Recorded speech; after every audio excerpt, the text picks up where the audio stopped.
खूप मोठं योगदान लाभलेलं आहे। आणि त्या गिरणी कामगारांना जर मुंबईच्या बाहेर काढण्याचं षडयंत्र एक साधासा GR काढून जर तुम्ही करू शकत असाल असं जर सरकारला वाटत असेल तर नक्कीच सांगतो तुमचा तो भ्रम आहे।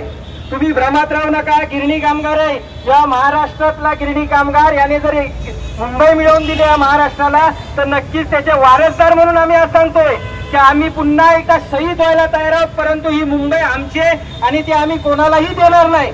आणि त्यामुळे येणाऱ्या काळात सरकारने ही जी आता काही षडयंत्र करण्याचा प्रकार केलेला आहे, कारण मी नेहमी सांगतो माननीय मुख्यमंत्री एकनाथराव शिंदे साहेब स्वतःच्या नावावर कलंक लावून घेऊ नका।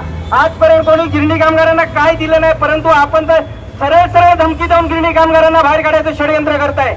GR मध्ये म्हणतात की जर यापुढे म्हणजे जे मुंबईच्या बाहेर कुठेही घर देतील ते जर आपण नाकारलं तर तुम्हाला पुन्हा अधिकार राहणार नाही घराची मागणी करण्यासाठी। आम्ही मुंबईच्या बाहेर नाही, आम्ही आमच्या गिरणींच्या जागेवर घर मागतोय। आम्ही घर मागत नाही तर आम्ही आमचा अधिकार मागतोय मुंबई मधला।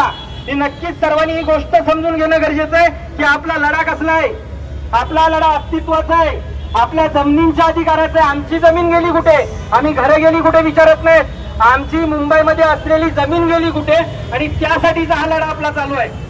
आणि त्यामुळे येणाऱ्या काळात आपल्याला नक्कीच सर्वांना जसं आता मोरे सरांनी पण सांगितलं की संयुक्त महाराष्ट्राचा लढा, संयुक्त महाराष्ट्राचा लढा आठवला की एक गोष्ट आठवते की त्यावेळी नक्कीच संयुक्त महाराष्ट्राच्या लढ्यात मुंबई मिळवून दिली महाराष्ट्राला, परंतु तिचा जो उद्देश होता की मुंबई मराठी माणसाला मिळवून द्यायची तो आजही अपुरा आहे। आणि त्यामुळे खऱ्या अर्थानं संयुक्त महाराष्ट्राचा लढा पूर्ण झाला का हाही एक प्रश्न आज नक्कीच उपस्थित होतो। आणि त्यामुळे येणाऱ्या काळात आपण नक्कीच या सर्व प्रश्नांचं, कारण खूप जण बोलणारे आहेत आणि त्यामुळे आपली भूमिका अशीच आहे की या GR ला आम्ही पूर्णपणे विरोध केलेला आहे। 15 मार्चला ज्या दिवशी हा शासन निर्णय प्रकाशित झाला त्या दिवसापासून तर आजपर्यंत आपण या GR चा विरोध करतोय आणि नक्कीच येणाऱ्या काळात हा GR शासनातर्फे रद्द केला जाईल किंवा त्याच्यातल्या ज्या काही जाचागटी आहेत त्या रद्द केला जाईल अशा आपल्याला आश्वासनं शासनाकडून मिळालेली आहेत, परंतु त्याच्यावर विश्वास ठेवणं आता शक्य नाही। कारण शासनाने आजपर्यंत अशीच आश्वासने देऊन आम्हाला 42 वर्ष लुटले किंवा 42 वर्ष थांबवले। आणि त्यामुळे मी सर्वांना एक सांगेन की करोडो रुपयाला आपल्याला लुटणाऱ्या शासनाविरोधात किंवा शासकीय व्यवस्थेविरोधात नक्कीच आपल्याला आता पेटून उठलं पाहिजे। ही कदाचित शेवटची संधी असेल, यापुढे पुन्हा संधी येईल की नाही माहित नाही।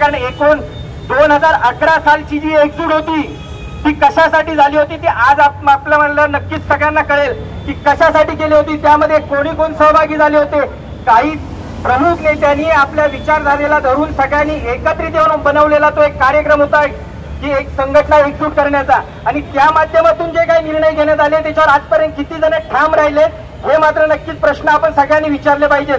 प्रत्येक संघटना संस्था आपापल्या परीने काम करतील त्याच्याबद्दल आपल्याला बोलायचं नाही, परंतु जे काही निर्णय झाले त्यांना जर नक्कीच धरून आपण चाललो असतो तर आज 2011 पासून 2024 येण्याची वेळ लागली नसती। आणि त्यामुळे हे बदलणारे कोण आहेत, का बदलले जातात ह्याचा विचार मात्र नक्कीच आपण सर्व गिरणी कामगारांनी करून येणाऱ्या काळात आपण असाच एक संघर्ष उभा करणार आहोत। पुन्हा एकजूट होऊन पुन्हा एकत्र येऊन पुन्हा एकदा संयुक्त महाराष्ट्राची आठवण जरी करून द्यायला लागली महाराष्ट्र शासनाला तरी आपण करून देऊ, परंतु आम्ही आमचा मुंबईतील हक्क सोडणार नाही एवढं मात्र निश्चित आहे। त्यामुळे पुन्हा एकदा सर्वांना एक सांगेन की आता वेळ जी आलेली आहे ही संघर्षातून जर आपल्याला यशाकडे मार्गस्थ व्हायचं असेल तर सरकारच्या विरोधात किंवा सरकारच्या ह्याच्यात आपल्याला एखादा कार्यक्रम राबवावा लागेल। आणि नक्कीच तो कार्यक्रम आपल्या मर्जीप्रमाणे असेल किंवा आपल्या सवडीप्रमाणे असेल, आपल्या ताकदीप्रमाणे असेल। त्यामुळे सरकारला त्यावेळी असणारं मैदानी आपलंच असेल आणि वेळही आपली असेल। त्यामुळे सर्वांनी एक लक्षात घ्या, सरकार तिकडे काय करायचं ते करून दे, त्यांना काय गदारोळ घालायचं घालून दे, मात्र येणाऱ्या काळात नक्कीच आपण आपल्या सोयीनुसार आपल्या वेळेनुसार आणि आपल्या मैदानानुसार सरकारचा कार्यक्रम मात्र केल्याशिवाय नक्कीच राहणार नाही। इथेच थांबतो। जय हिंद, जय महाराष्ट्र।